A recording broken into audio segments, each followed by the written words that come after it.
Mi nombre es Eugenia Milagros Carranza. Yo actualmente soy secretaria del Juzgado de Familia número 2, a cargo de la doctora Olguita Migot Zuluaga.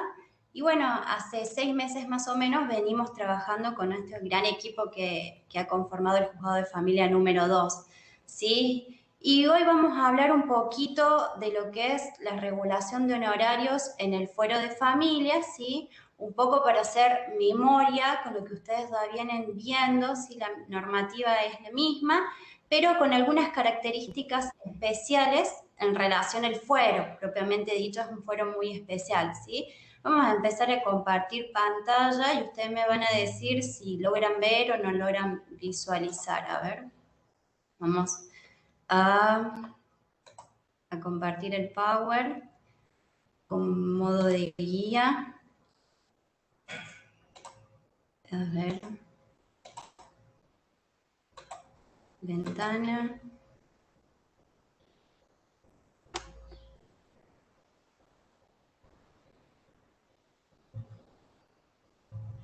No sé si logran ver, no sé si se logra ver el Power. Todavía no, no Todavía se no, doctor. visualiza. Se está Bien, viendo, doctora. bien, gracias chicos y chicas.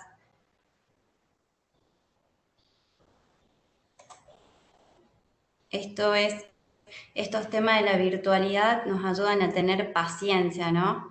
Así que vamos a los tiempos del internet y la virtualidad. A ver.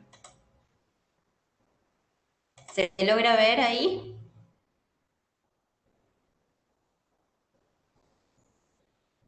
No sé si se logra ver ahí. Aún no.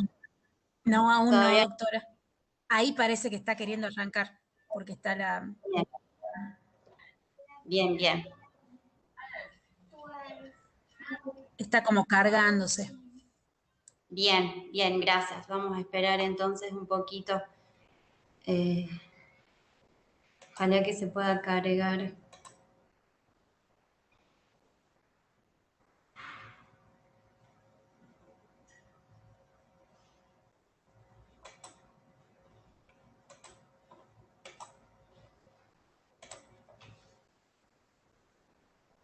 A ver.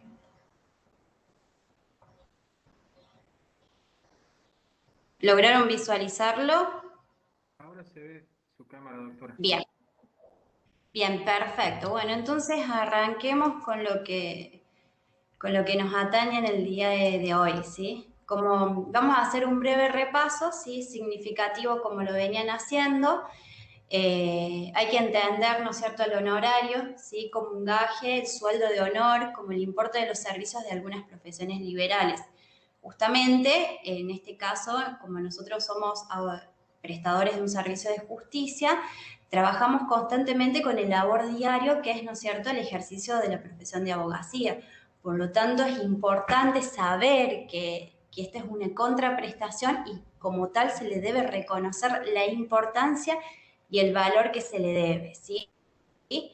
Los honorarios, estipendios, emolumentos o vocábulos equivalentes constituyen la contraprestación del trabajo de quien ejerce o practica una profesión liberal.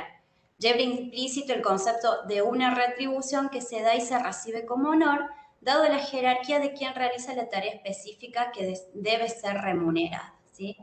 Este criterio, ¿sí?, ya ha sido consagrado por las cámaras y nuestros más altos tribunales, ¿sí?, y tiene consonancia y está amparado por nuestra Constitución Nacional y nuestros tratados de jerarquía constitucional. Sobre todo está consagrado en el preámbulo, en el artículo 14 bis, donde hace referencia a los derechos de los trabajadores, una justa retribución por igual trabajo, ¿sí?, el artículo 17 que está relacionado también con el derecho de propiedad.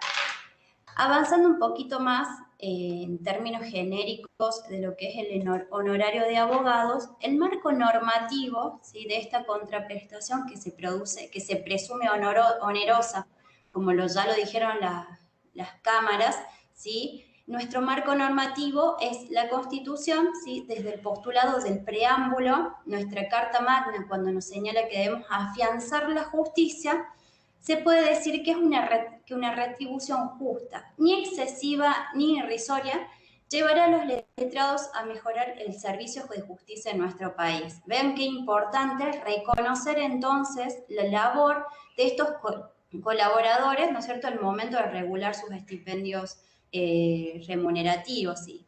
Y por el otro lado, conserva la... Sí. Porque no se está viendo el PowerPoint. A ver. Muchas gracias. A ver, lo vemos. Ventana.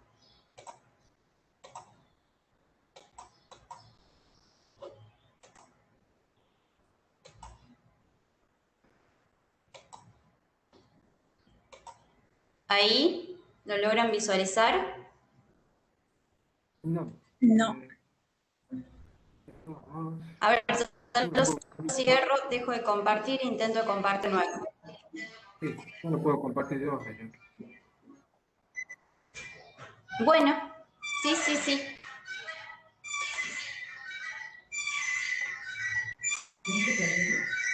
A ver, sí.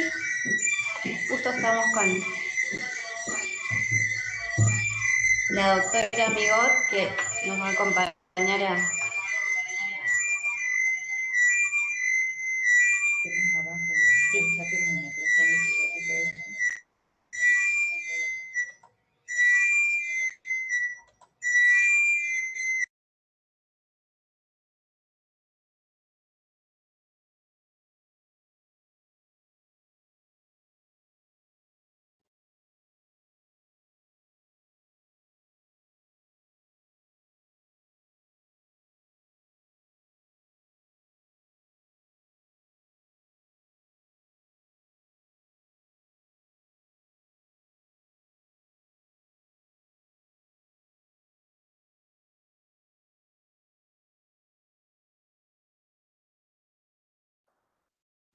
Ahí se ve, doctora. Y Ahí habilite se su micrófono visualiza. porque tuve que silenciar a todos por un acople que había.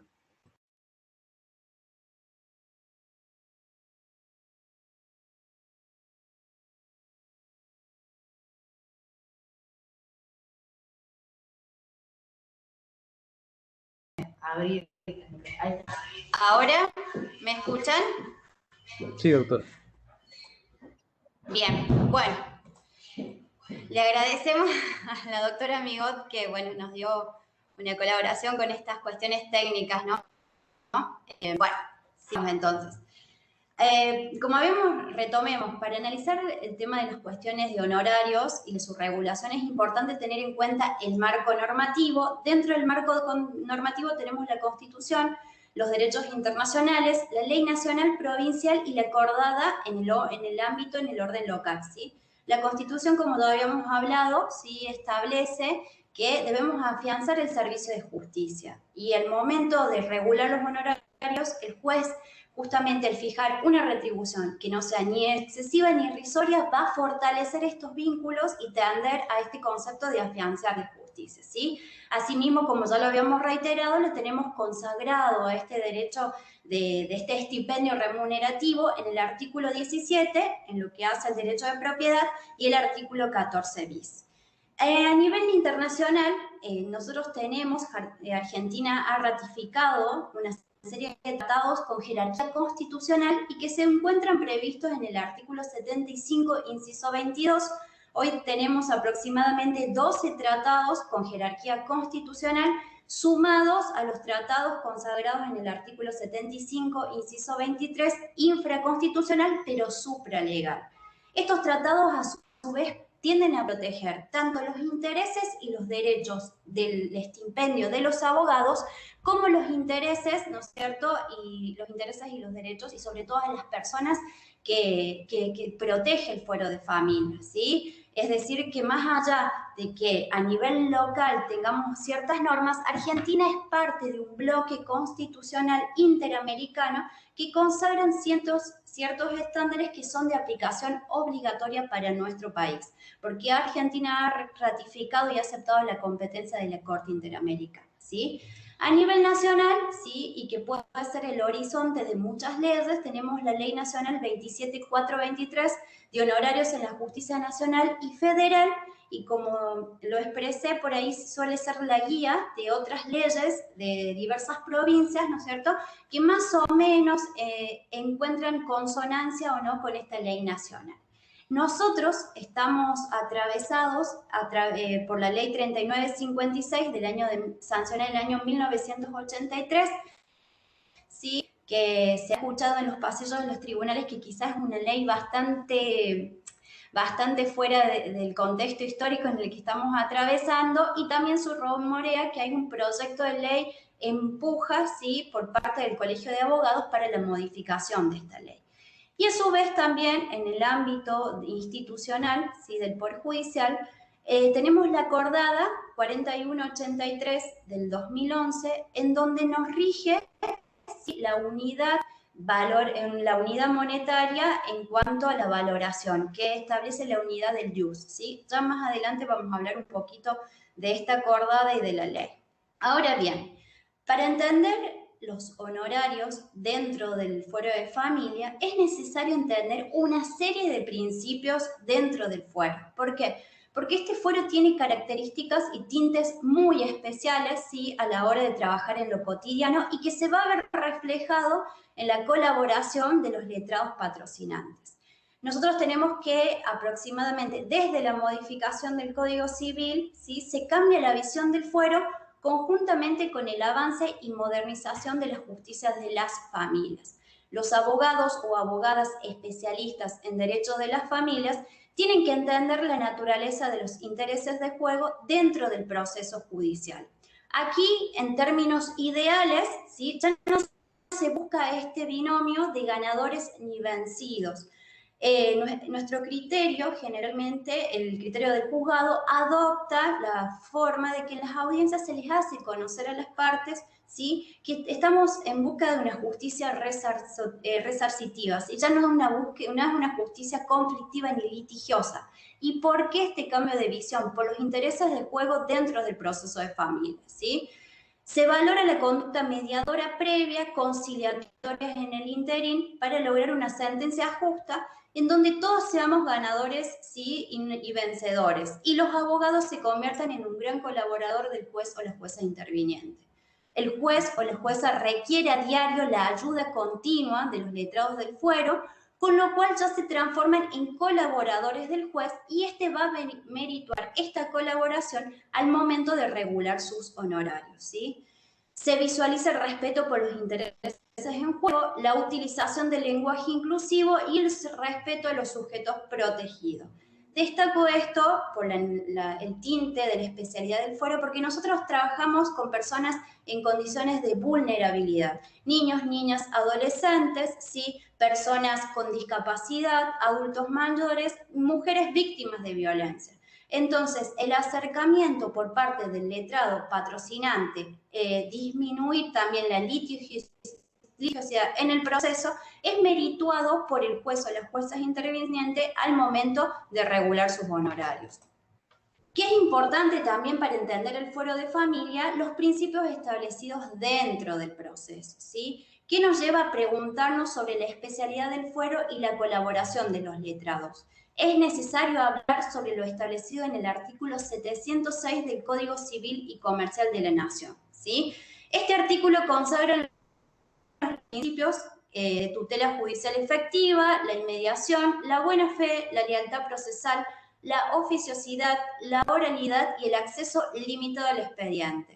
Establece que las normas que rigen el procedimiento deben ser aplicadas de modo de facilitar el acceso a la justicia, especialmente tratándose de personas vulnerables, y la resolución pacífica de los conflictos. Los jueces ante los cuales tramitan estas causas deben ser especializados y contar con apoyo multidisciplinario, ¿sí? La decisión que se dicta en un proceso en que están involucrados niñas, niños o adolescentes deben tener en cuenta el interés de esas personas. Analizando los principios consagrados en este artículo, nos retrotraemos a los tratados, ¿sí?, que habíamos mencionado, consagrados en el artículo 75, inciso 22 de nuestra Constitución Nacional. Con esta modernización de la familia, como hoy se le llama la constitucionalización del derecho de las familias, ¿no es cierto? La Corte Interamericana ha fijado estándares que son de aplicación obligatoria para los juzgados y los fueros de familia. ¿Por qué? Porque tienen consonancia con las personas vinculadas al proceso. Niños, niñas, adolescentes, personas adultas, mayores de edad, personas discapacitadas y, como ya habíamos mencionado, las víctimas de violencia. A nosotros tenemos 3 juzgados, de los cuales los 3 son competentes en materia de familia y también violencia familiar y de género, con lo cual estamos juntamente con las colegas constantemente en contacto con la conflictiva de la violencia de género, ¿sí? Lo que tiene que ver la protección de los niños, niñas o adolescentes, el derecho a ser oídos, ¿sí? A que su interés superior sea tenido en cuenta en todos los procesos, agilizar los procesos, porque no es lo mismo la justicia dentro del ámbito familiar como la justicia dentro de otro fuero, ¿sí? Nosotros siempre traemos a colación este ejemplo. 12 años que pueda demandar un juicio en términos normales dentro del fuero de familia implica, ¿sí?, atravesar 12 años en la vida de un niño y o adolescente, ¿no es cierto?, y entorpecer tanto la construcción de su personalidad, de su identidad, ¿no es cierto?, así como afectar las relaciones personales que se establecen, ¿sí? Por eso la importancia de la visión del abogado especialista en el fuero de familia, ¿sí? Se cambia esta visión, ya no tenemos un abogado que tienda a buscar vencer en un juicio, todo por lo contrario, tenemos un abogado colaborador permanente del juez o la jueza interviniente, ¿sí? Bueno, esto es un poquito lo que les había adelantado. Los tratados de los derechos humanos están consagrados en el artículo 75, inciso 22, tienen una jerarquía constitucional y abre una puerta en los procesos de familia. Precisamente los fallos de la Corte, en donde Argentina es parte y aceptó su competencia, ha fijado estándares en el proceso de familia, sobre todo en cuanto a la celeridad y la rapidez de la justicia debido a los sujetos protegidos. Acá es importante también tener en cuenta que los procesos de familia no culminan con la sentencia definitiva. Es más, tenemos alimentos que después de la sentencia definitiva ingresa el incidente, un incidente de cese de cuota, un incidente de reducción de cuota, pero lo que se intenta que en el ámbito de familia los vínculos trascienden y son vínculos perpetuos. Es decir, no terminan en el ámbito judicial, sino que se perpetúan, ¿sí?, a lo largo de la vida de los actores intervinientes del proceso. Entonces, la gran participación que tenga el abogado litigante en colaborar, ¿no es cierto?, a que estos conflictos se reduzcan al mínimo posible, ¿sí?, va a ser grandemente valorado por el juez al momento de regular sus honorarios. Acá tenemos los principios que les hacía referencia, el de tutela judicial efectiva, el de la celeridad, la oficiosidad, la lealtad procesal. Estos principios solo funcionan en los procesos en tanto y en cuanto los abogados sean debidos colaboradores y auxiliares del juez. Si tenemos intereses en juegos muy comprometidos, nosotros tenemos relaciones personales, ¿sí?, donde los sujetos protegidos son justamente estas personas vulnerables que ya había referenciado. Bien, ¿por qué se hacía necesario mencionar los principios que reinan dentro del proceso de familia? Nuestra ley, ¿sí?, consagrada en nuestra ley 3956, ¿sí?, y entrando al tema específico en cuestión, regula una serie de procesos, como lo venían viendo, ¿sí?, de los cuales solamente en cuestiones de materia patrimonial, desde la modificación del código, nos han quedado, por así decirlo, 2 procesos, que es la liquidación de la sociedad conyugal, ¿sí?, y la compensación económica en algunos casos cuando se demanda, por ejemplo, una cuestión alimentaria, ¿sí?, al cónyuge demandado. Pero de ahí en más, los procesos, ¿sí?, salvando los alimentos, que ya lo vamos a explicar más adelante en la parte práctica, no tienen naturaleza ni contenido patrimonial, ¿sí? Entonces, se aplica los principios consagrados en el artículo 6 de la ley 3956, que ustedes en los días anteriores ya lo deben haber visto con las otras colegas del fuero del laboral y el fuero comercial, ¿sí?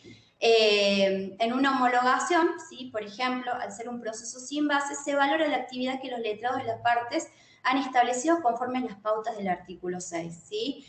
Las pautas y los principios son el monto del asunto, o el proceso, si fueran susceptibles de apreciación pecuniaria, la naturaleza y la complejidad del asunto o el proceso, el resultado que se hubiera obtenido, el mérito de la labor profesional apreciada por la calidad, la eficacia y la extensión del trabajo, la actuación profesional con respecto a la aplicación del principio de celeridad procesal, la trascendencia jurídica, moral y económica que tuviera el asunto o proceso para casos futuros, para el cliente y para la situación económica de la, ¿sí? Nosotros hemos decidido un poquito para entender cómo se aplican estos procesos, ¿sí? Traer en consonancia el artículo 16 de la Ley Nacional, que establece los mismos principios, quizá los referencia de otra forma, ¿sí? Así es del monto del asunto. La jurisprudencia ha dicho que no hay que tener solamente en cuenta el valor y el monto. Es más, esto debe ser la excepcionalidad, debe estar restringido a las cuestiones patrimoniales y no debe ser la única pauta meritual por el juez al momento de regular los honorarios, sino que tiene que tener en cuenta sí o sí los otros principios. Nunca el monto del proceso solo puede ser considerado para regular los honorarios profesionales dentro de un proceso. Tenemos los otros principios, por ejemplo, el valor, motivo, extensión y calidad. El valor de los servicios profesionales está en relación directa con el de la pretensión, en función del cual aparecen prestados.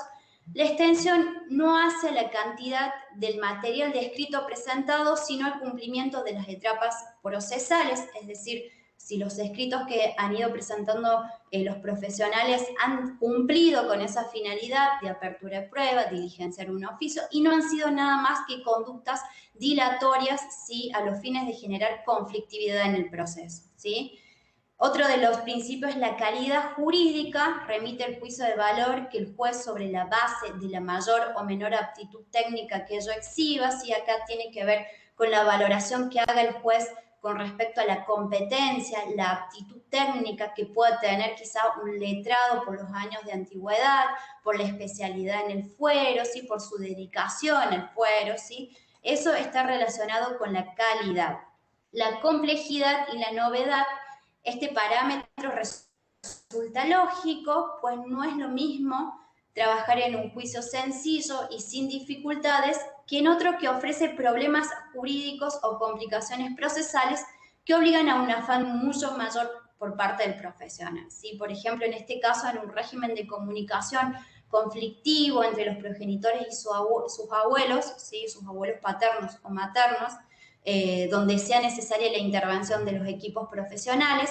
Esto es importante tener en cuenta también que en los procesos de familia se hace necesaria la participación de la multidisciplina, ¿sí? Estos también son colaboradores necesarios en los procesos de familia y va a depender de la conducta de los abogados tender a agilizar la participación de estos profesionales, ¿sí?, como son los psicólogos del ETF, los psiquiatras del CIF o los psicólogos y psiquiatras de los ambos equipos que nos colaboran constantemente y en la tarea diaria dentro del proceso de familia, ¿sí?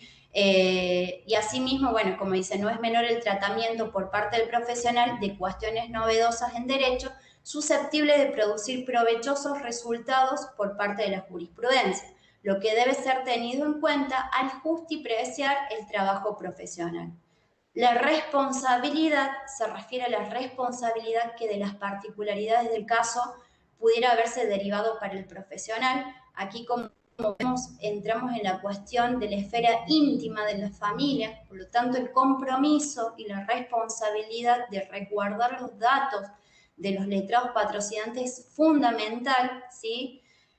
Otro de los principios es el resultado obtenido, surge de comparar lo requerido en el escrito inaugural y lo que en definitiva progresó o se desestimó en oportunidad de finalizar el pleito, lo que se traduce en el éxito o fracaso total o parcial de la demanda, la contestación, si el demandado acredita, ¿no es cierto?, que la demanda no puede seguir su curso y así lo logra demostrar en la apertura de prueba, ¿no es cierto?, puede obtener ser ganador dentro del proceso, ¿sí? Por eso está relacionado con el resultado obtenido con el éxito o fracaso total o parcial en los términos inicial de sus pretensiones. La trascendencia económica y moral, este inciso se refiere a la entidad pecuniaria y espiritual, que para los interesados revista La Cuestión en Debate. Acá, por ejemplo, tenemos los procesos de alimentos, donde son de suma importancia, ¿sí? En cuanto a lo económico. Los alimentos es un derecho humano fundamental, consagrado a nivel internacional y constitucional, por lo tanto tiene una gran trascendencia económica para la parte que lo reclama. Sobre todo es la obligación de los progenitores de proveer todo lo que implica el derecho alimentario de vestimenta, educación, esparcimiento en relación a hijos, ¿sí? La posición económica y social vinculada a la trascendencia inspirada en la equidad, acá también está en relación con esto. Si hay violencia económica, en los casos de violencia también tiene que ser tenido en cuenta, y es criterio del tribunal tener en cuenta quién se encuentra en mejores posiciones, ¿sí? En los ámbitos y en los procesos de violencia, ¿sí? La celeridad procesal, fundamental, consagrado, como ya habíamos referenciado, en el artículo 706 del Código Civil y Comercial de la Nación, ¿sí? Nosotros necesitamos que los procesos sean céleres, ¿sí? Por eso apoyamos y sobre todo es criterio del Juzgado de Familia número 2, valorar la conducta colaborativa de los abogados profesionales en el fuero, ¿sí?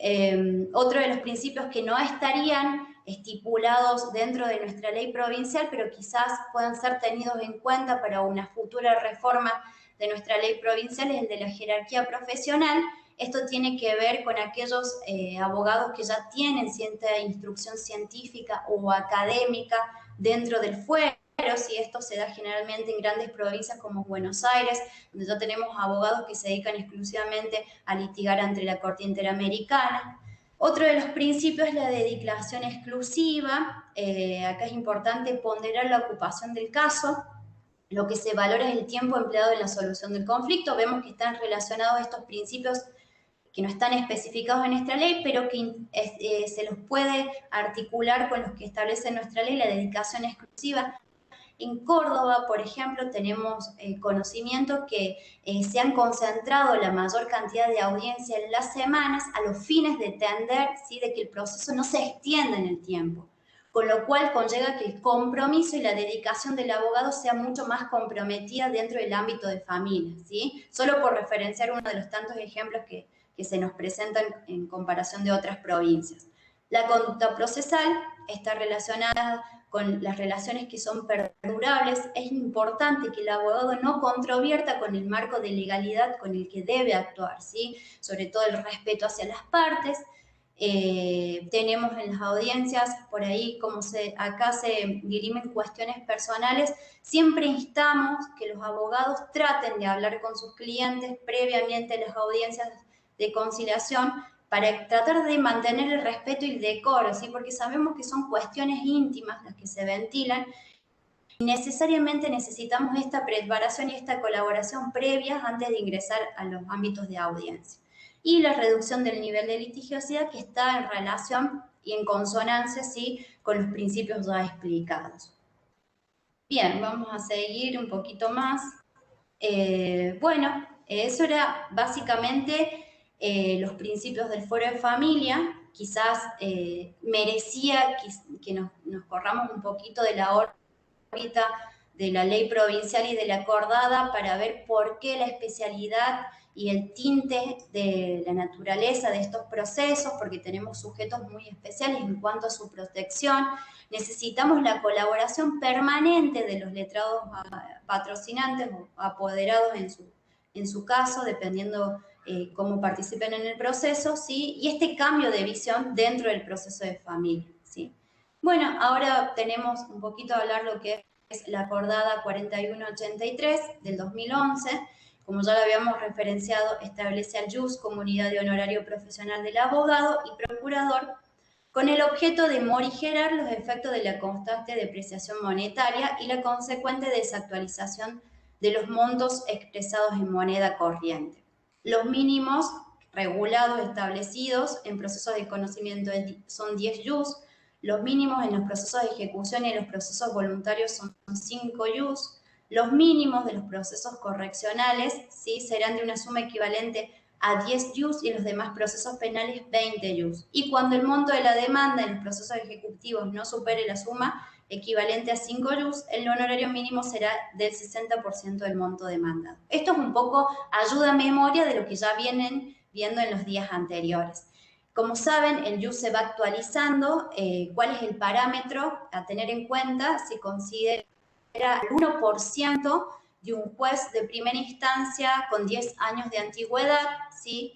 Esta modificación y esta actualización siempre la va a realizar Superintendencia, así lo establece la acordada, y va a ser publicada, ¿sí? Y ustedes lo pueden ver, se encuentra en la página del Poder Judicial de Catamarca. A medida que se va actualizando el salario del juez, se va a ir actualizando el JUS. Y ahí lo puse a modo de reseña en cuanto está el JUS hoy en día. Bien, la ley provincial.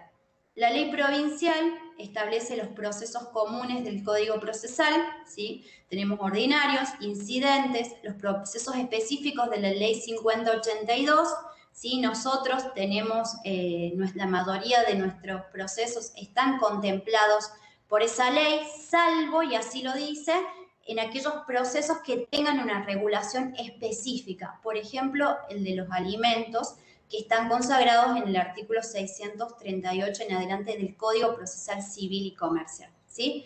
¿Qué es lo que tiene de diferente esta ley? Por ahí los plazos, se reducen los plazos en cuanto a la contestación de la demanda y los plazos de prueba. Nuestra ley, dentro de la ley 5082, establece que los plazos de la contestación de la demanda serán 5 días, ¿sí? Asimismo, los plazos de la producción de la prueba se establece en 20 días, ¿sí? Y básicamente regula la mayoría de los procesos que conciernen y todos los que no están contemplados dentro del Código Procesal Civil y Comercial. Después tenemos los procesos especiales como los alimentos, la restricción a la capacidad, la antigua insania, ¿sí? Que también está contemplado en el Código Procesal Civil y Comercial, y los procesos específicos de la Ley 5082 de creación y funcionamiento de los juzgados de familia. Dentro de esta ley tenemos los ordinarios, como les había establecido. Nosotros tenemos la liquidación de la sociedad conyugal, que es uno de los pocos procesos de índole patrimonial que nos quedan.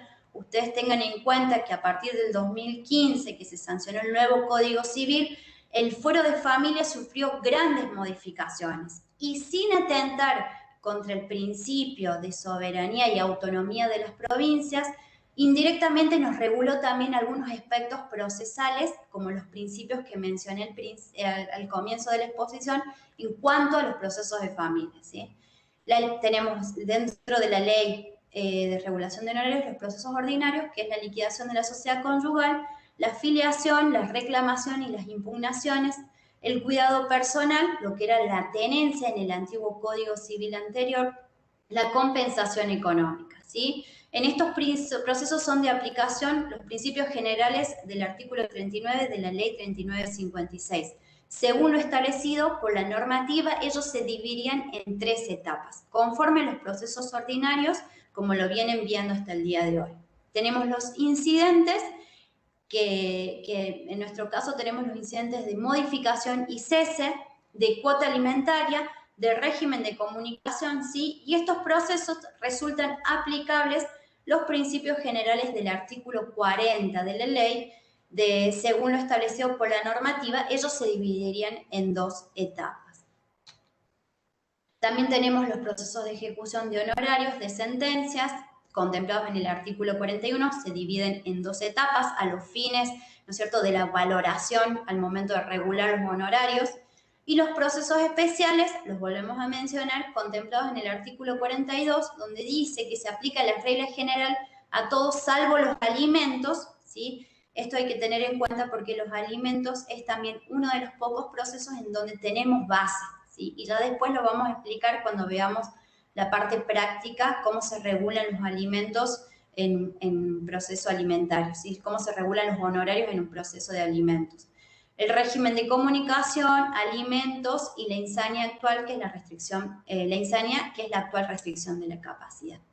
Bien, bueno, eso fue un poquito a modo de introducción ¿sí? El marco general, lo que eran los honorarios, su importancia, ¿sí? El cambio de visión de los abogados litigantes en cuanto a la colaboración del fuero, los principios que reinan dentro del proceso de familia, ¿sí? La constitucionalización del proceso de familia, ¿sí? La necesidad de que estos colaboradores, como son los abogados litigantes, nos ayuden a nosotros a mejorar el servicio de justicia, sobre todo por los sujetos protegidos, ¿sí? Niños, niños, adolescentes, víctimas de violencia, adultos mayores, ¿sí? Personas con discapacidad, ¿sí? Y al tener una gran cantidad de procesos sin base, se hace necesario tener en cuenta las pautas y principios del artículo 6 de la ley 3956. Bien, bueno, ahora va a continuar el doctor Velasco, ¿sí? Él les va a hablar un poquito también de lo que es la ley y vamos a pasar después a la parte práctica. Muchísimas gracias.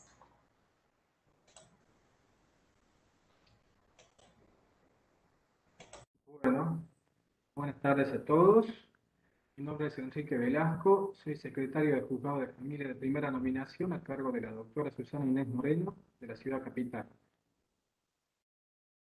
Yo les voy a hablar un poco de la regulación de horarios del proceso de familia, distinguiendo en principio, por el tipo de trámite que le damos y sobre los que tienen base o los que no tienen base, y vamos a ir viendo en particular en cada proceso cómo llegamos a la regulación de honorarios.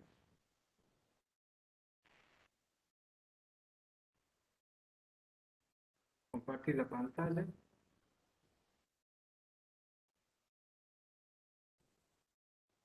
Doctor, me parece que va a tener que hablar un poquito más fuerte por el tema de su micrófono, ¿se acuerda? Ahí están pidiendo.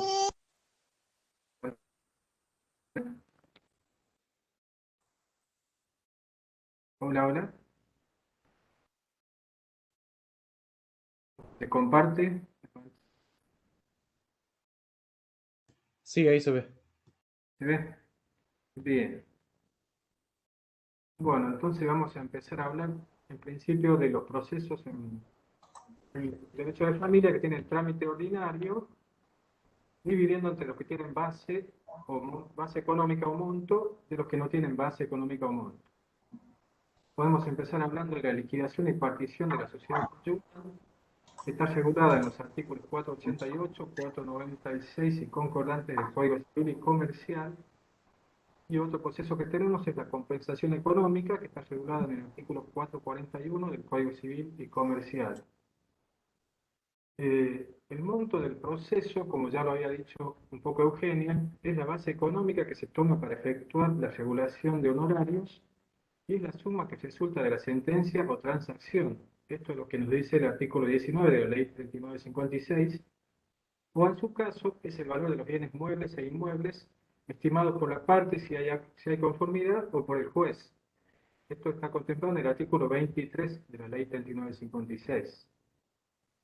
La liquidación de la sociedad conyugal, base que se debe tener en cuenta para la regulación de los honorarios, constituye el 50% de la totalidad del activo de la sociedad conyugal, conforme lo estatuye el artículo 35 de la ley, y esta base debe ser calculada al momento de la disolución de la sociedad conyugal y sus incrementos durante el proceso si los hubiere.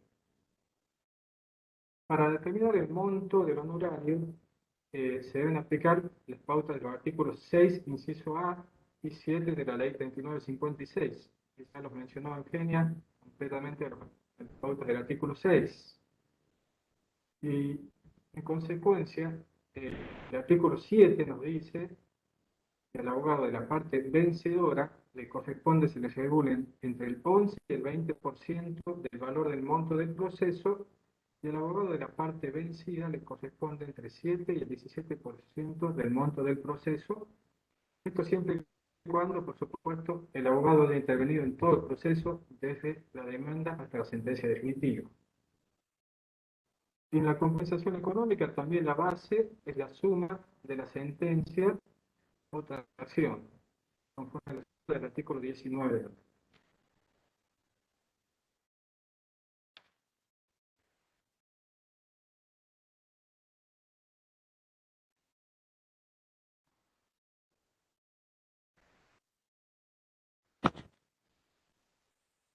avanzar ahora en la regulación de honorarios en los procesos con trámite ordinario, en los procesos sin base económica o monto. En nuestro caso, serían las reclamaciones de filiación, impugnación de reconocimiento, cuidado personal, privación de la responsabilidad parental, entre otros, siendo estos los más frecuentes, los que tienen más frecuentes trámites en el juzgado. Para determinar el monto del honorario en estos procesos, se deben aplicar los principios en el artículo 6, como ya lo dijimos. En consecuencia, se deben considerar las pautas contenidas en los incisos referidas al resultado del juicio, respetándose los mínimos establecidos por la ley en el artículo 8, que se actualizan según el artículo 64, que faculta a la Corte de Justicia para mantener actualizados mínimos, y conforme la acordada número 4183 de la Corte de Justicia, que establece la creación del JUS como unidad de honorario profesional de abogados y procuradores, y establece los honorarios mínimos para cada tipo de proceso. Esto, como ya nos dijo Eugenia, en la mayoría de los procesos de familia, al no tener base económica, siempre se valoran especialmente los principios del artículo 6.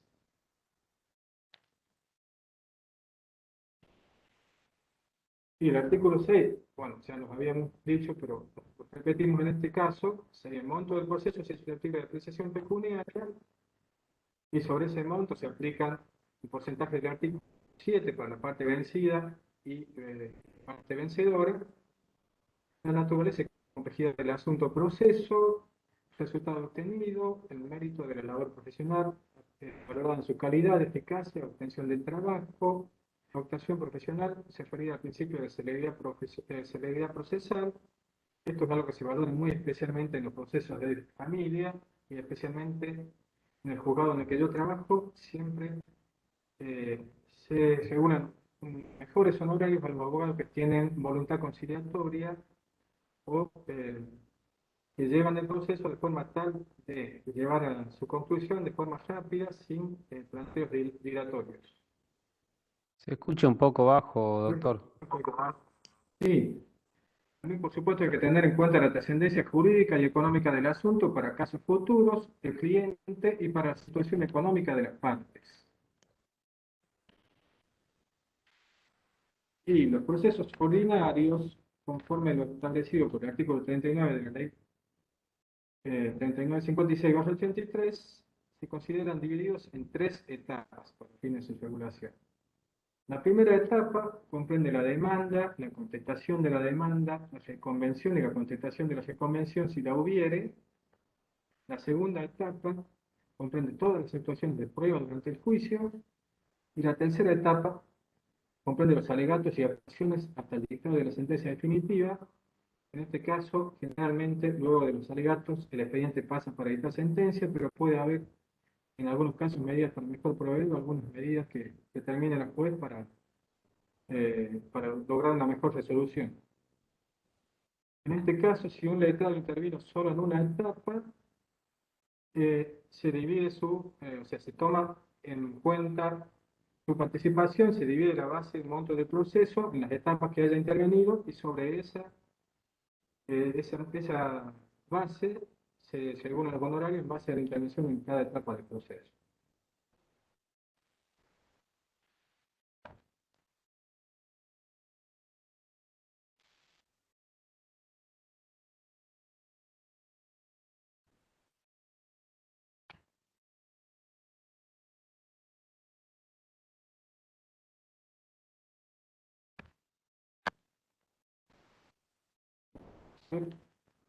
La regulación del honorario en el proceso de familia con trámite especial. El proceso con trámite especial y con base o monto, en nuestro caso, es el proceso de alimentos. Este proceso tiene un trámite especial previsto en el artículo 638 y subsiguientes del procesal civil.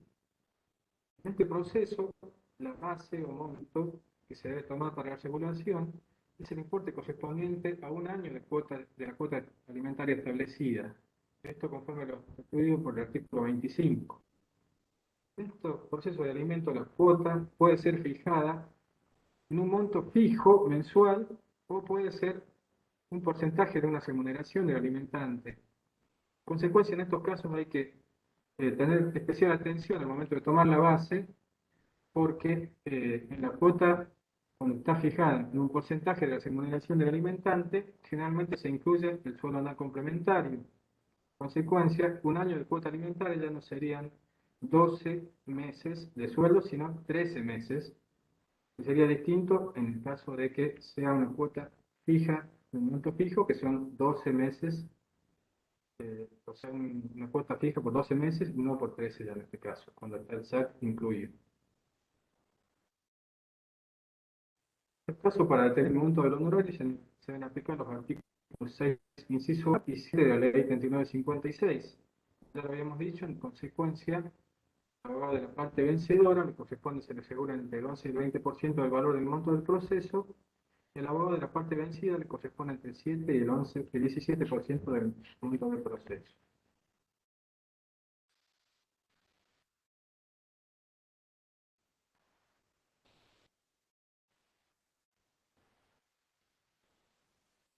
Seguir mencionando los procesos sin base o monto, con trámite especial. Por ejemplo, tenemos el régimen de comunicación, que se sigue por el trámite contemplado en la ley 5082 de creación y funcionamiento de los juzgados de familia, especialmente el artículo 31, como ya lo mencionó Eugenia, en los plazos, 5 días para contestación de demanda, 20 días para proceso probatorio. Luego tenemos otro proceso especial que es la restricción a la capacidad, está tramitado, contemplado por el artículo 31 del subsiguiente del Código Civil y Comercial y el artículo 624 subsiguiente del Código Procesal Civil. Tenemos las homologaciones de convenio, que son procesos voluntarios, y la violencia familiar, que tiene su trámite especial expuesto por la ley provincial 5434.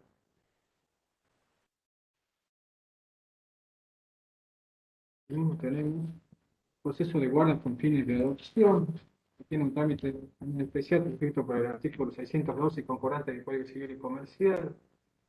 Procesos de adopción simple, plena y de integración, que también está regulado por la ley de fondo, en los artículos 615, 619, 624, 627 y 630, concordante del Código Civil y Comercial.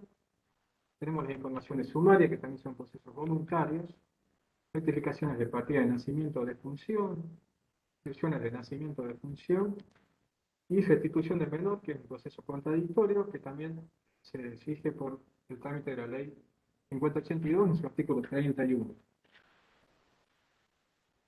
Para determinar el monto de los honorarios en todos estos procesos sin base mencionados, debemos aplicar los criterios y pautas contemplados en los artículos 6 y 30 de la ley 3956. Todo casi los procesos de estos nos circunscriben a tomar esas pautas, no podemos dejar nunca de tenerlos en cuenta, especialmente en todos estos procesos de familia. Y los procesos especiales, según lo dispuesto por el artículo 42 de la ley, se consideran divididos en dos etapas. La primera etapa constituye el escrito inicial de su contestación, y la segunda etapa, las actuaciones posteriores hasta el dictado de la sentencia definitiva.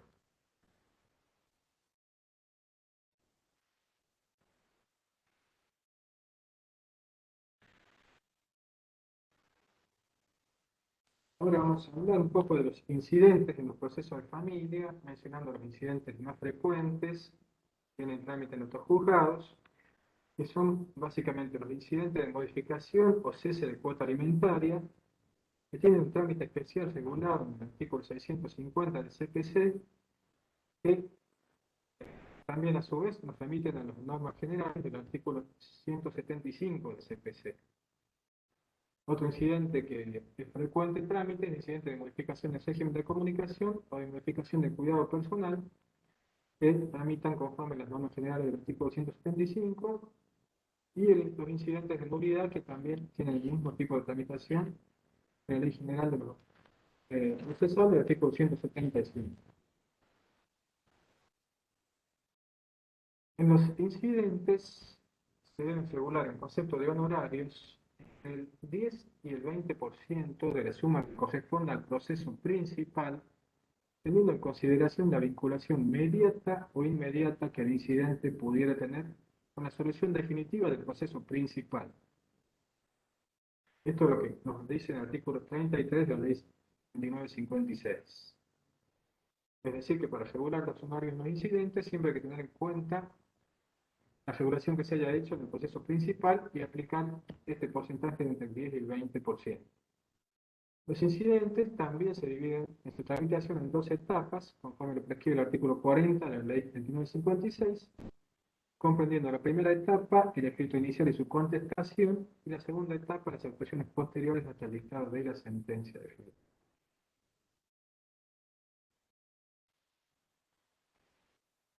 Vamos a hablar un poco ahora de los procesos de ejecución que se dan en el derecho de familia, y en este caso tenemos los procesos de ejecución de sentencia, cuyo trámite está contemplado en el artículo 499 subsiguiente del CPC, las ejecuciones de honorario, que está contemplado en el artículo 499 subsiguiente del CPC, y en estos procesos de ejecución de los efectos de asegurar los honorarios, se aplican las pautas dispuestas en el Doctor, artículo... por favor, no se escucha bien el audio. Bueno, voy a tratar de... Es decir, que en los procesos de ejecución, a los efectos de asegurar los honorarios, se aplican las pautas dispuestas en el artículo 7, primera parte de la Ley 3956, con una seducción del 10% si hubiera excepciones planteadas durante el trámite, y una seducción del 30% si no las hubiere. Todo esto, no sé si los que ya hicieron el curso ayer y anteayer, lo explican muy bien las chicas de comercial. Es el misma modalidad en las ejecuciones en el derecho de familia, con la aseguración de honorarios.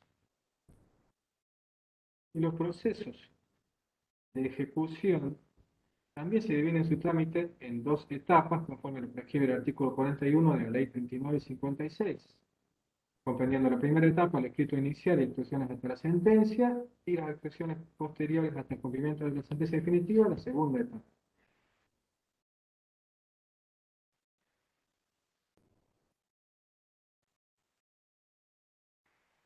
Bueno, vamos a pasar ahora al tema de la actuación conjunta o sucesiva de varios abogados o procuradores en el proceso. Esta situación está contemplada en el artículo 10 de la Ley 3956, el cual nos dice que en los casos de actuación conjunta de varios abogados por una misma parte, se considera a los efectos de asegurar los honorarios que hay un solo patrocinio o una sola representación en su caso. Es decir, que en este caso hay una sola aseguración para todos los letrados. Una aseguración conjunta para todos los que actúan de esta forma conjunta. Mientras que en los casos de actuación sucesiva de varios abogados por una misma parte, el honorario se distribuye en proporción a la importancia jurídica de la respectiva actuación y de la labor desarrollada por cada uno. Y bueno, y esto tiene relación con la división en etapas del proceso. Se deberá considerar qué abogado actúa en cada etapa del proceso y en base a su actuación durante esa etapa y su actuación profesional, valorada su calidad, eficacia y aptitud técnica, se regulará de distinto monto para cada abogado. En relación a los honorarios de los procuradores, este tópico está asegurado en el artículo 9 de la Ley 3956, que nos dice que los honorarios de los procuradores se fijan en un 40% de lo que les corresponde a los abogados patrocinantes. En este caso, se puede dar que el abogado patrocinante intervenga a su vez como abogado y como procurador. Cuando esto pasa, o sea, cuando intervienen como abogados patrocinantes y a su vez como procuradores, se les debe fijar los honorarios que les corresponden como abogados, más el monto por su intervención como procuradores, es decir, a la suma regulada se le agrega el 40% por la labor como procurador.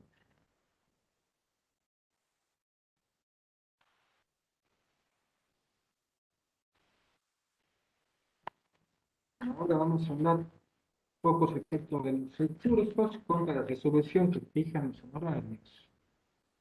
Las resoluciones que aseguran los honorarios son apelables por el profesional interesado y por los obligados a pagarlos. Esta es lo que nos dice el artículo 61 de la Ley 3956. El trámite de la apelación de honorarios es un trámite distinto al trámite de la apelación en general. porque en principio ese curso se debe interponer dentro del tercer día, a diferencia de la operación en general que son 5 días, y puede ser fundado. Y a su vez, este, luego de presentado, se debe elevar al tribunal dentro de las 48 horas de concedido el curso, y el Tribunal Superior debe resolver sobre la apelación dentro de los 5 días recibido el expediente, sin previa notificación a las partes u otra sustanciación. Esto está regulado en el artículo 62 de la Ley 3956 y también en el artículo 244, segundo párrafo del Código Procesal Civil.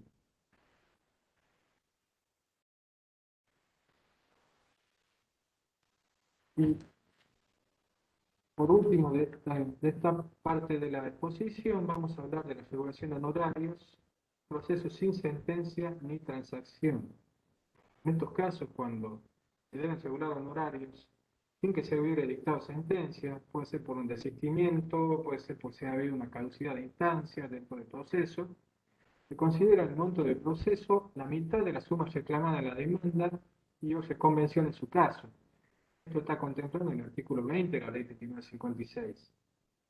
Y en estos casos, si después de fijar el honorario se dictare sentencia, en la misma se debe incluir una nueva regulación de acuerdo a los resultados del proceso. También todo esto conforme lo establecido en el artículo 21 de la Ley 3956. Bien. Ahora vamos a pasar a la parte práctica que la doctora Carranza va a empezar a explicarnos un poco dentro de cada proceso cómo se regula específicamente. Bien, bueno, muchísimas gracias, Quique. Algo para que tengan en cuenta siempre, en todos los fueros, la ley en mano y la acordada en mano, ¿sí? Ayuda a memoria siempre. No difiere mucho en general con los procesos, como decía el doctor, los ejecutivos con lo explicado por las chicas del comercial, así que siempre la ley en mano, los fines de poder ir aplicando estos principios, ¿sí?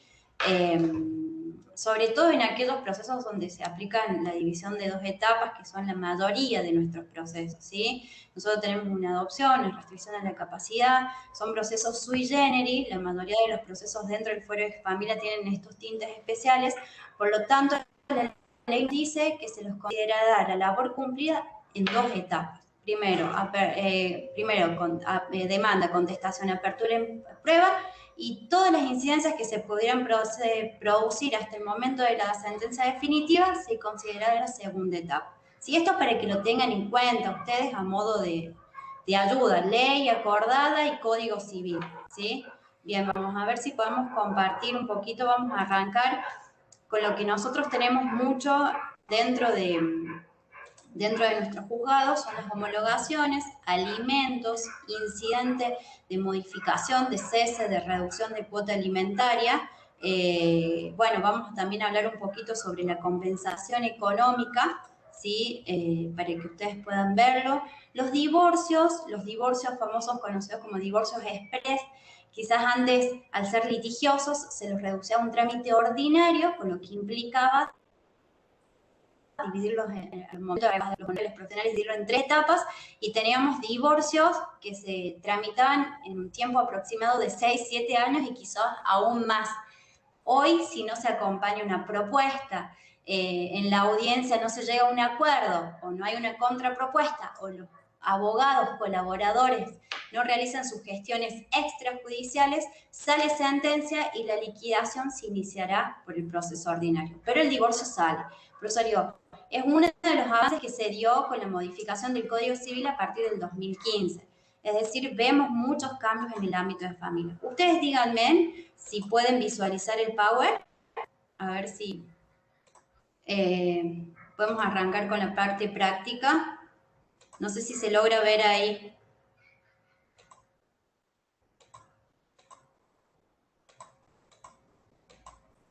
Sí, se Sí, ve. ahí se ve. Bien, perfecto. Ahí vamos, pasamos toda la parte del doctor y arrancamos con la parte práctica.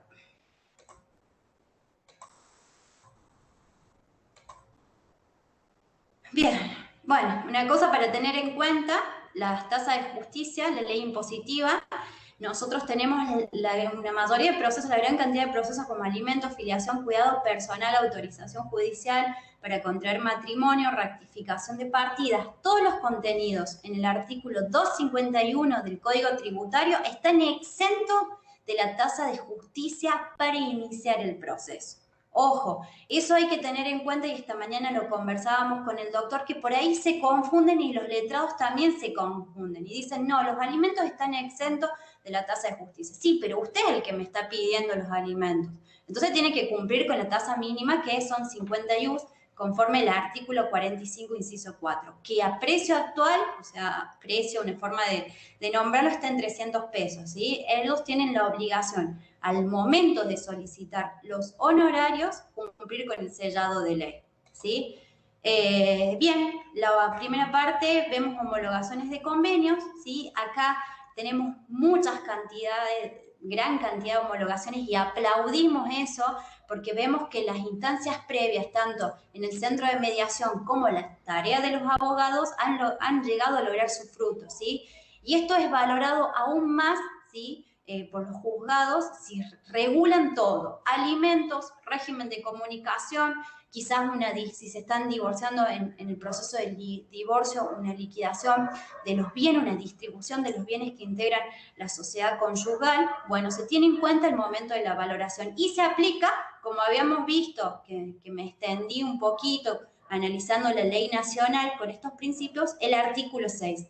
El monto, la naturaleza y complejidad, el resultado que se hubiera obtenido, el mérito de la labor, la actuación profesional, la trascendencia jurídica, ¿sí? En nuestro juzgado actualmente estamos valorando aproximadamente entre 10 y 12 IUs una homologación de convenios, dependiendo si han podido conciliar y acercar una gran cantidad de posiciones en el proceso, ¿sí? Y esto es un modelito para que ustedes vean la aplicación del artículo 6, el artículo 7, porque en este caso fue la abogada de la parte actora o de la accionante, para no hablar de contrincantes en una homologación, y el artículo 30 que me remite a los principios del artículo 6, ¿sí? Y se reguló en este ejemplo 15 IUs al valor actual.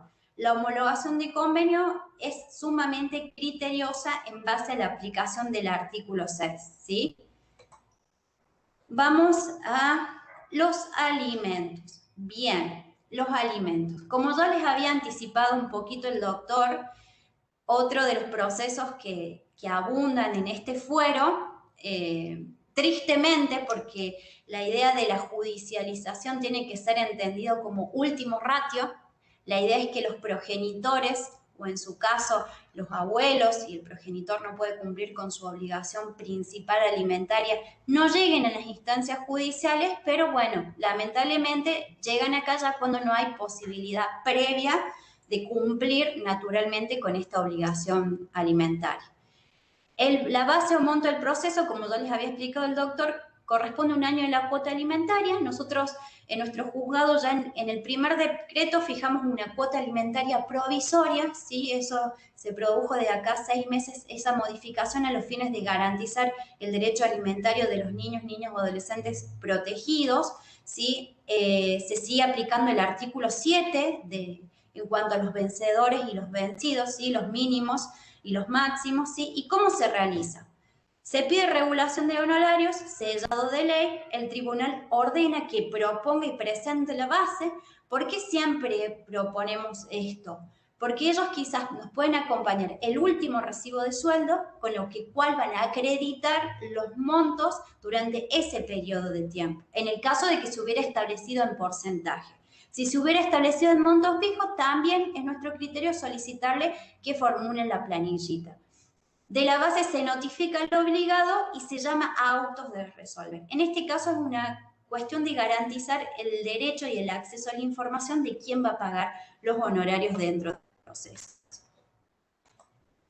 Vamos al modelito de sentencia y vamos a la planillita, a ver, acá está. Vamos a hacer esta parte práctica, ¿sí? Artículo 25, ponemos una base de 100.000 pesos, ¿sí? Como ejemplo, año de cuota fijada mediante sentencia. Esta sería nuestra base.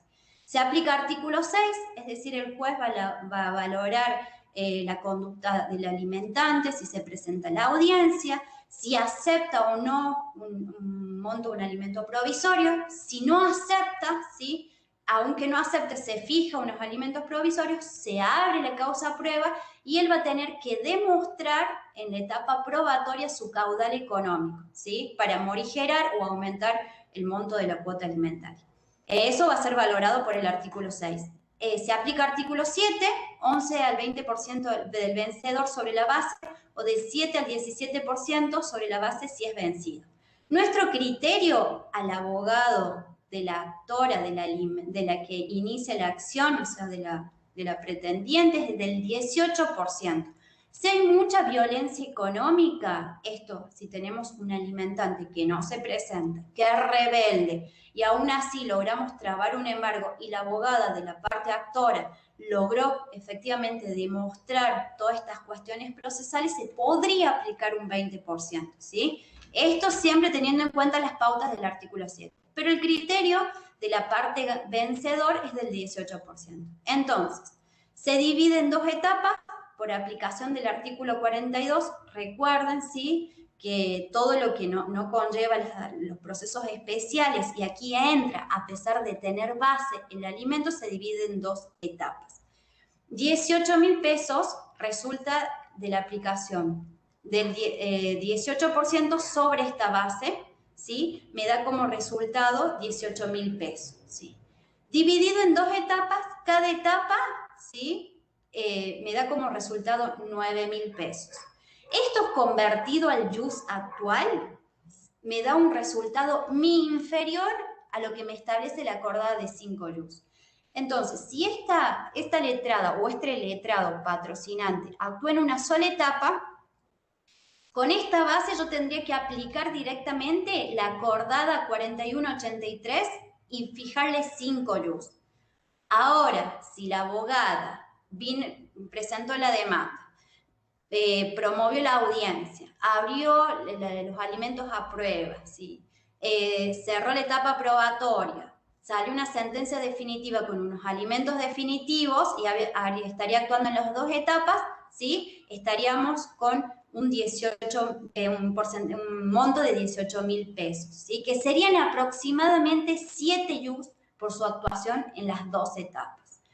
Criterio del juzgado de familia número 2, por la actuación en las dos etapas dentro del proceso, estamos regulando hoy 10 JUS, ¿sí?, en los alimentos que culminen con sentencia definitiva, ¿sí? Podrían ser más, ¿sí?, en base a la valoración que pueda llegar a hacer la jueza con la aplicación del artículo 6, ¿sí? Eso en principio sería una planillita para que ustedes entiendan cómo se calcula la cuota, la regulación de honorarios en los alimentos con sentencia definitiva, ¿sí? Una cosa que quería que tengan en cuenta al momento de regular los honorarios, bueno, acá traje a colación también a futuro para aquellas personas que puedan sugerir en San Luis y en la ley nacional, la base para regular los alimentos es el monto que surgen de 2 años de cuotas alimentarias.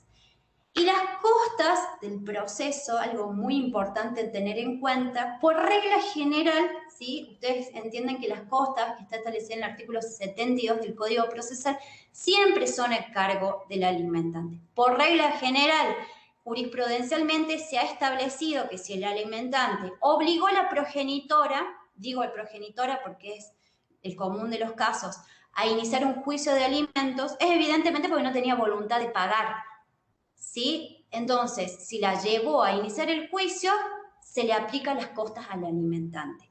Pero este principio cede, hoy se está flexibilizando. ¿Por qué? Porque con el cambio del paradigma de las familias, hoy tenemos más progenitores que inician alimentos ofrecidos, ¿sí? Y con el cumplimiento de este derecho alimentario reclaman un régimen de comunicación provisorio inmediato. Cuando tenemos en estas causas como un régimen de un alimento ofrecido con un régimen de comunicación, bien, vemos que se invierte. Entonces la madre entorpece, ¿sí? El vínculo del niño o niño adolescente con su progenitor, ¿sí? Y ya no se aplicaría aquí costas al alimentante, ¿sí? Cede el principio de la derrota, y este es un criterio excepcional, con lo cual se vienen modificando últimamente en el fuero de familias, ¿sí? A cargo de quién quedarán las costas. No sé si me voy entendiendo. Regla general en los procesos, en términos normales, en un proceso alimentario, costas al alimentante. Excepcionalidad que se viene estableciendo vía jurisprudencialmente, cede el principio de la derrota y el juez aplica un principio de equilibrio que es costas por su orden, ¿sí? Es más, acá traigo justo una pequeña referencia de una sentencia de una jueza de Tucumán en una causa conocida a nivel nacional de triple filiación en un régimen de comunicación, donde establece que tras analizar la doctrina y la jurisprudencia, los jueces señalaron que las costas en los juicios de alimentos, salvo casos excepcionales, deben imponerse al alimentante, porque lo contrario importaría agravar la pensión fijada, que no debe ser reducida por ningún motivo. Y añadieron, esta regla es aplicable aun cuando el demandado se hubiese allanado cuando la suma propuesta por él coincide con la fijada en la sentencia. Excepción, ¿sí? Son por el orden causado cuando hay procesos de alimentos ofrecidos y régimen de comunicación, ¿sí? Bueno, esto en cuanto a los alimentos, ¿sí? Esta es la planillita, base, artículo 6, artículo 7, ¿sí? Recuerden el artículo 6, que son los montos entre vencedor y vencido.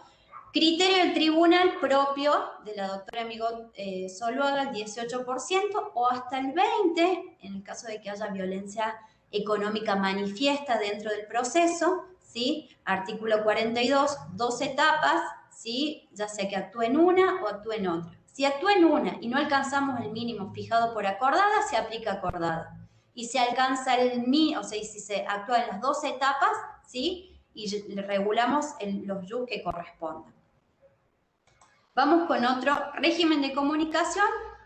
Como les había anticipado, este proceso también hoy con mucha iniciativa en el fuero, ¿sí? Tenemos muchos regímenes de comunicación, ¿sí? Vías incidental, lo que eran regímenes de visita antes, en el viejo código, se dividen en 2 etapas, se aplica el artículo 31, ¿sí? El proceso sumarísimo, ¿sí? Artículo 6, artículo 7, nuestro criterio sin base es regularlo también en 15 ius al valor actual, ¿sí? Se tiene en cuenta el artículo 6, ¿sí? En cuanto al inciso B, C, dice la naturaleza, la complejidad, la eficacia, ¿sí? La colaboración de los abogados.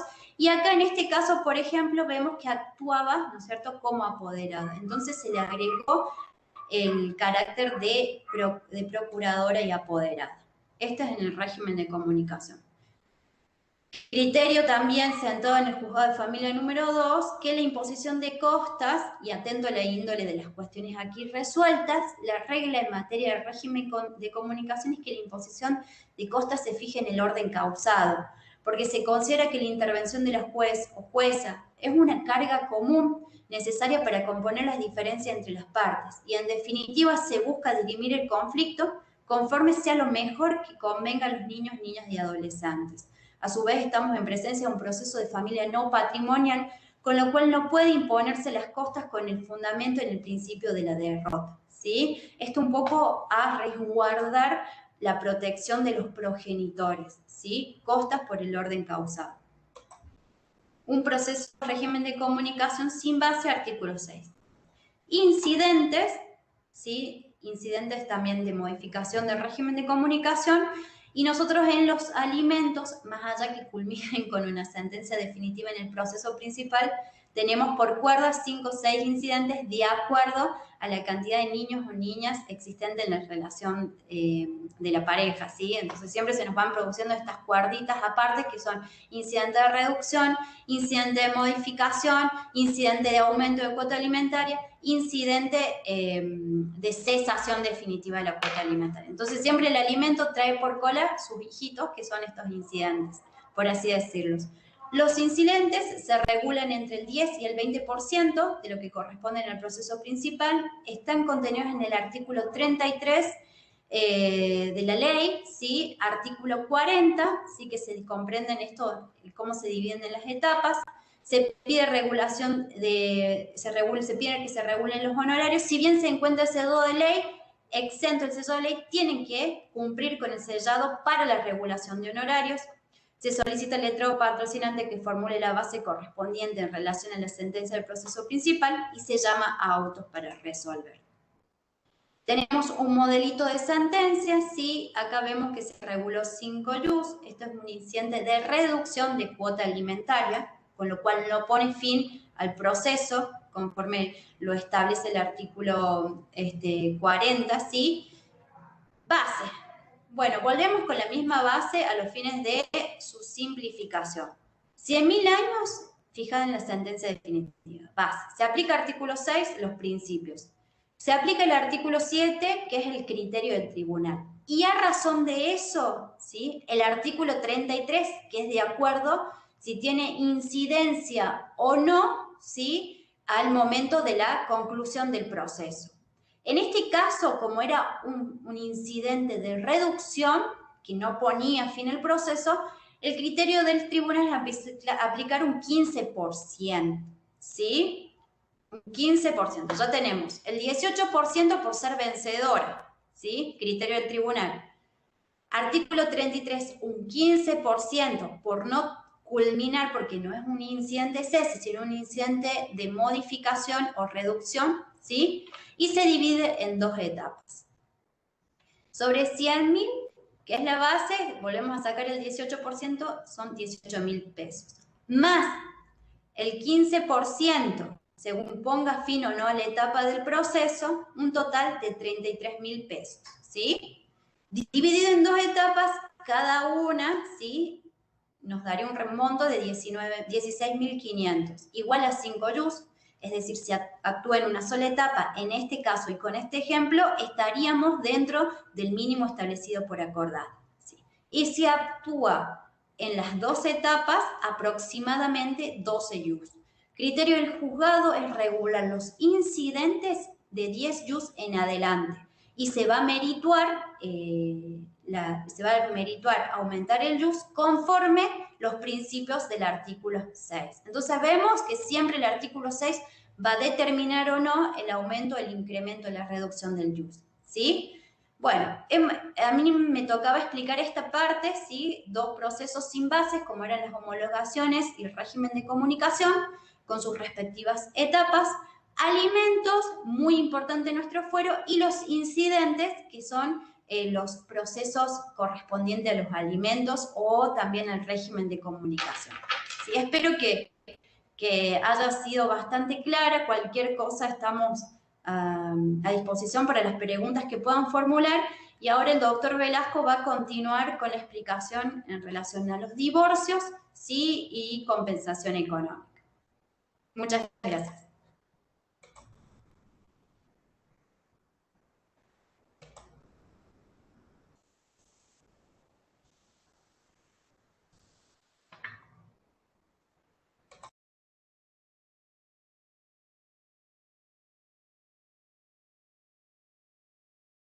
El divorcio, eso que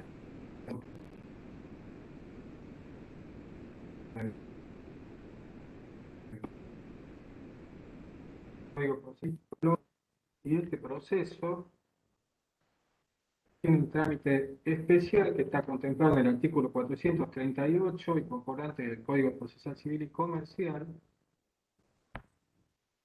y a fines de regular los honorarios debe tener en cuenta la intervención de los letrados durante las etapas del proceso, que se dividen en 2 etapas, y el trámite que nos da el Código Procesal Civil es la presentación de la demanda con una propuesta de convenio asegurador. Esa propuesta Doctor, de disculpe, convenio... no se escucha. Sí, ¿no se escucha? Bueno, les decía, el trámite que nos da el Código Civil y Comercial respecto del divorcio vincular es la presentación de la demanda con una propuesta de convenio asegurador, de la cual, conforme el trámite que nosotros le damos en el juzgado, es un traslado por 5 días a al cónyuge, a la parte contraria sería, aunque no es contradictorio de por sí este proceso, y la parte demandada puede contestarse en los 5 días y contestar esta propuesta, presentando una nueva propuesta o aceptando la que ya se le hizo, luego de lo cual el juzgado debe fijar una audiencia a los fines de intentar lograr acuerdo sobre los efectos del divorcio vincular, sea relacionado con los bienes o con la cuota alimentaria de hijos, régimen de comunicación, cuidado personal y demás cuestiones referidas al efecto del divorcio. Y en este caso, si en la audiencia hay acuerdo, al momento de dictarse la sentencia definitiva, además de declararse el divorcio, se homologa el acuerdo llegado entre las partes. Pero, y bueno, y en ese caso se regulan honorarios de estados intervinientes, siempre teniendo en cuenta su actuación en el proceso y la voluntad conciliatoria, que es uno de los principios que especialmente tenemos en cuenta en el derecho de familia. En este caso se regulan honorarios en un monto más alto que en los casos que pueden darse que se presente la propuesta, se conteste la propuesta, se lleve a cabo la audiencia y no haya ningún tipo de acuerdo, en los casos en que en estos casos sale solamente el divorcio con regulación de honorarios, pero en base a que no se llegó a ningún acuerdo, existe una regulación en un monto inferior a cuando hay acuerdo. Criterio del juzgado, cuando se lleva a un acuerdo y se homologa la sentencia definitiva, es alrededor de 20-22 ius en las sentencias de divorcio definitivas. Y cuando no se llega a acuerdo, alrededor de 16 o 18 ius para cada parte, siempre con costas por su orden.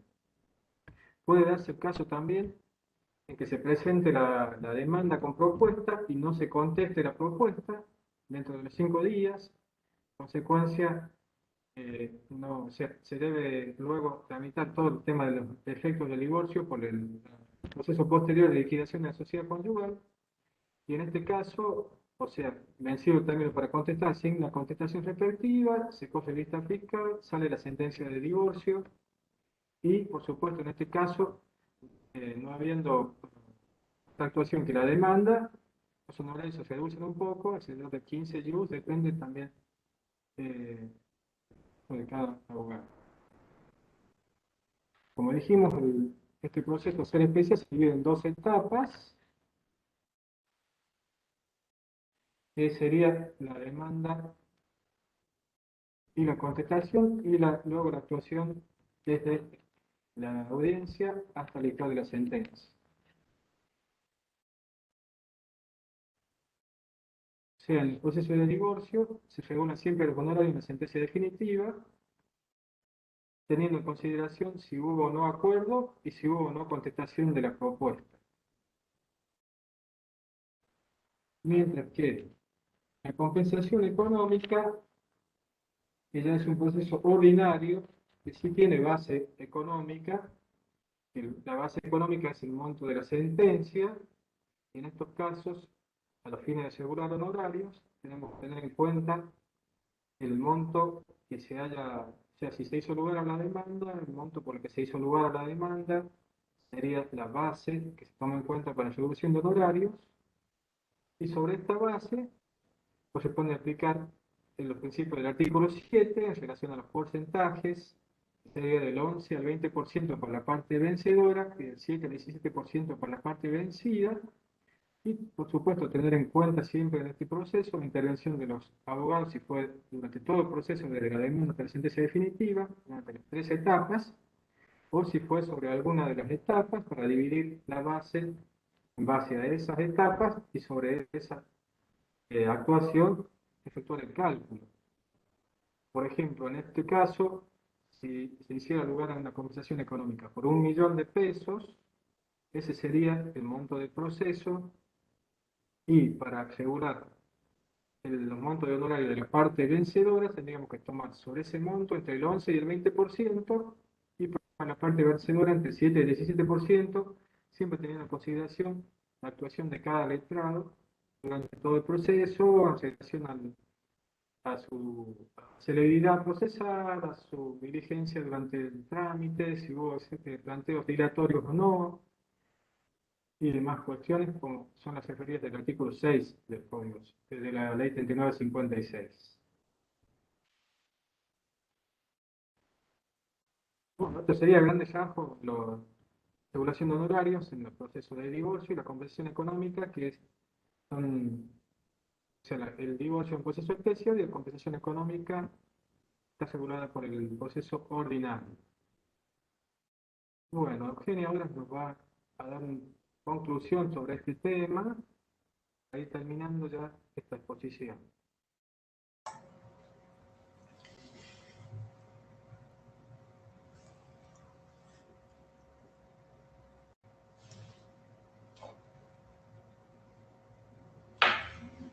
Bien, bueno, en primer lugar, agradecemos a todos por estar hasta el final, por tenernos paciencia, a Jorge porque nos estuvo asistiendo desde el día de ayer. La verdad que por ahí agarrar la ley y bajarlo para que sea comprensible también nos tomó un tiempo prudencial de charlas y conversaciones, aunar criterios y tratamos de transmitirles también los criterios de los dos tribunales, ¿sí? Bueno, fundamentalmente una de las principales características y a modo de conclusión es que tengan en cuenta esto, ¿sí? Que principalmente que quizás antes se decía no, en fuero de familia no litigaban los abogados porque era un fuero donde no generaba plata, no, hoy todo por el contrario, si el abogado, patrocinante o procurador colabora con el juez, se tiene en cuenta, ¿sí?, al momento de regular sus honorarios, ¿sí? Eso partiendo desde el cambio de criterio constitucional desde el ámbito de los procesos de familia, ¿sí? Si nos colaboran, los procesos se terminan convirtiendo en rápidos, ágiles y efectivos y las sentencias no se tornan ilusorias, podemos decir, ¿no es cierto?, que la jueza o juez interviniente en su momento va a valorar aún más al momento de regular los honorarios. Los honorarios de los procesos sin base va a depender también de la aplicación del artículo 6. Si nosotros tenemos, como les decía, muchos procesos sin base, la gran mayoría es sin base, salvo la liquidación, la compensación y los alimentos, los demás no tenemos base. Y se intenta un poco ayudar a la tendencia de proteger la remuneración de los abogados, ¿sí? Porque sabemos lo difícil y la capacitación que demanda ejercer este fuero, ¿sí? Puntualmente y a modo de conclusión es eso, de que es proyectar que un fuero de familia, ¿sí?, la regulación de los honorarios sea valorada desde otra perspectiva, desde la perspectiva de que el abogado es un colaborador, ¿sí?, y así lo ha establecido los jueces o las juezas que están actuando hoy en día, ¿sí? Por lo tanto, se va a considerar, se va a articular los principios establecidos en el artículo 6 en consonancia con lo que produzcan o no dentro del proceso, ¿sí? La colaboración que presten conjuntamente con la multidisciplina y los profesionales como psicólogos y asistentes sociales va a ser grandemente merituado al momento de las sentencias y la regulación respectiva, ¿sí? Así que bueno, tendemos a eso, sabemos que hay un proyectito de ley de modificación de regulación de honorarios por los comentarios que nos llegaron de abogados conocidos del fuero. La idea es que trabajemos en conjunto, tengan en cuenta que en familia, a diferencia de los otros fueros, los vínculos trascienden a la sentencia definitiva y entonces son vínculos que van a perdurar en el tiempo y si el abogado que patrocina o representa a las partes logra hacer entender a su cliente estas cuestiones, vamos a reducir los grados de litigiosidad. Y obviamente vamos a cumplir con nuestra función esencial, que es afianzar los servicios de justicia y proteger a las personas vulnerables que tenemos en este fuero. No sé si hay alguna consulta, pueden prender el micrófono, estamos abiertos para cualquier duda. Muchas gracias a los chicos del juzgado. Cualquier duda también la podemos ver en el juzgado. Estamos abiertos ante cualquier consulta.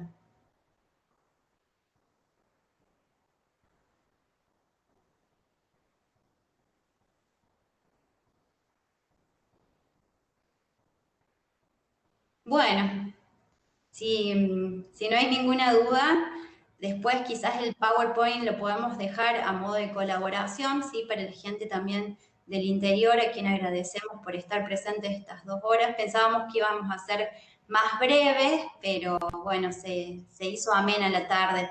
Espero que hayan entendido. Estamos siempre a disposición de lo que necesiten. El juzgado de familia número 2.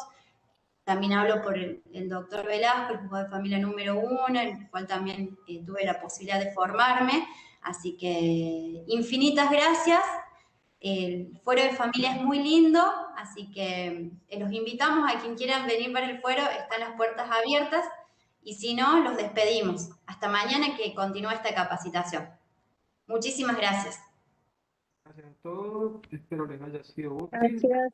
Muchas gracias por participar. En el chat hay varias preguntas. Hay preguntas en el chat. ¿Cómo? Hay En el preguntas. chat hay varias preguntas. Ah, bien, no sé, a ver. No me habían saltado.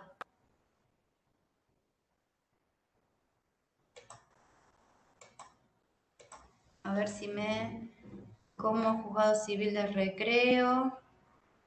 Ah, el régimen de comunicación. Bueno, como les dije, los regímenes de comunicación en principio son sin base, ¿sí? Por lo tanto, es fundamental el labor que haga el abogado y la interpretación que efectúe la magistrada con los principios del artículo 6.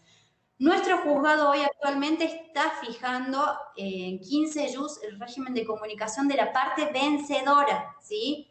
De la parte vencedora que actúe como patrocinante, ¿sí? Y de ahí entraría a jugar en el caso de que actuara, que fuera la parte vencida o en una sola etapa procesal, los mínimos establecidos en el artículo 7, siempre garantizando los 5 jus. Eso tienen que tenerlo en cuenta ustedes. Nunca se puede regular menos de 5 jus, ¿sí? Por la intervención de los abogados.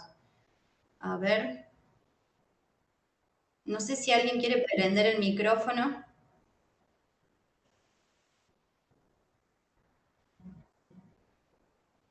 No puedo abrir el chat porque se me tilda la página. No sé si quieren abrir o el micrófono. Se me tilda la página y me figura como cargándose el video.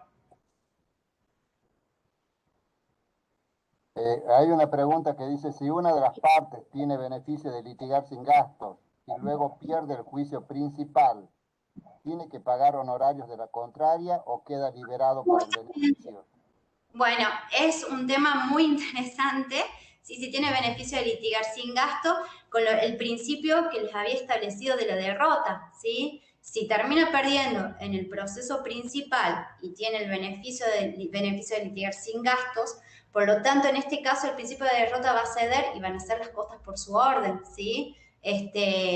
Tendríamos que ver el caso puntual, porque no es lo mismo si un trámite ordinario como un divorcio o no un divorcio, una liquidación de la sociedad conyugal, no es lo mismo que unos alimentos, ¿sí? Tendríamos que ver el trámite específico. Puntualmente, en este caso, cedería el principio de la derrota, ¿sí? No sé si hay alguna otra pregunta. Dice, cuando se regula en jus y el abogado viene después de un año a ejecutarlos, ¿se toma el valor actual o el del momento de regulación? Al momento de la regulación. Por eso, por lo menos nosotros pedimos que propongan bases, ellos.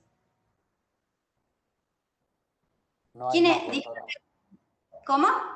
No hay más preguntas. Ah, bien. Bueno, infinitas gracias. Muchísimas gracias por su participación.